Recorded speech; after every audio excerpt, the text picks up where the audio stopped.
Don't blame the butter for what the bread did. The ketogenic diet's sole purpose is to put the body in a state of ketosis, which forces the body to burn fat instead of carbs. I've personally gone through this diet myself, and I've done excessive research on the topic. So today I'll be informing you about the ketogenic diet. First, we'll go over how it came about. Secondly, its basic components. And thirdly, its social influence. The ketogenic diet was created to treat epileptic seizures in patients back in the 1920s as an alternative to fasting. But it wasn't until later that scientists were able to measure ketones that they found a common link between fasting and the ketogenic diet. When the body doesn't have enough glucose for energy, it burns stored fats instead, which causes a buildup of acids called ketones, that of which places the body in a natural metabolic state called ketosis. The ketogenic diet is high in fats, low in carbs, with an adequate amount of protein.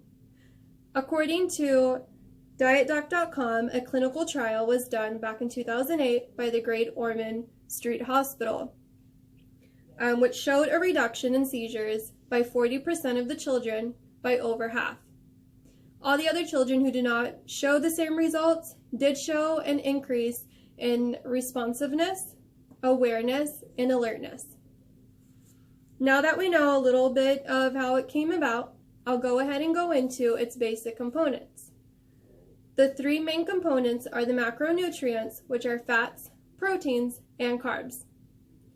According to author Rudy Maurer, the standard ketogenic diet contains 75% fats, 20% protein, and only 5% carbs. 75% of healthy fats and oils can come from things like avocado, olive oil, butter, pork, and bacon. 20% is protein, which can come from things as chicken, tuna, shrimp, and turkey. Carbs cause insulin to be released, which inhibits ketone production in the liver, that of which prevents ketosis. So for this reason, carbs are only at 5%, which limits you to complex carbs, that of which should be coming from vegetables, such as kale, broccoli, spinach, and cucumbers. According to RuledMe.com, one of the fastest ways to get your body into ketosis is to restrict your carb intake by 20 grams per day or less.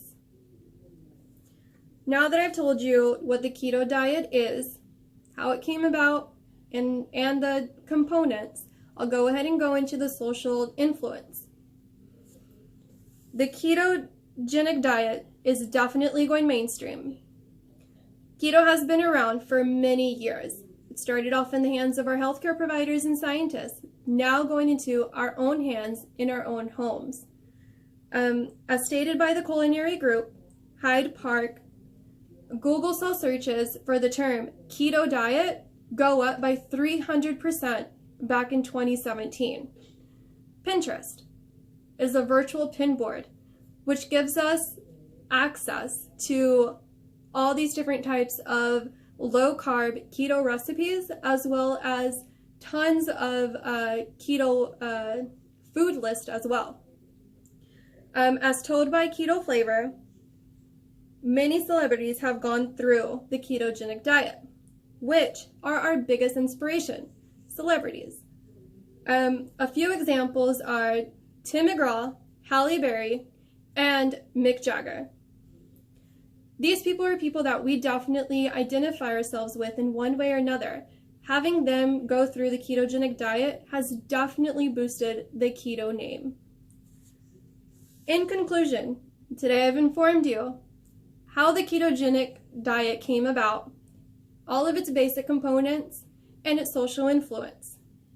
This is a very detailed diet when it comes to counting macros and trying to get into and staying in ketosis. So just keep in mind, it's not a short-term diet at all, but a long-term lifestyle change.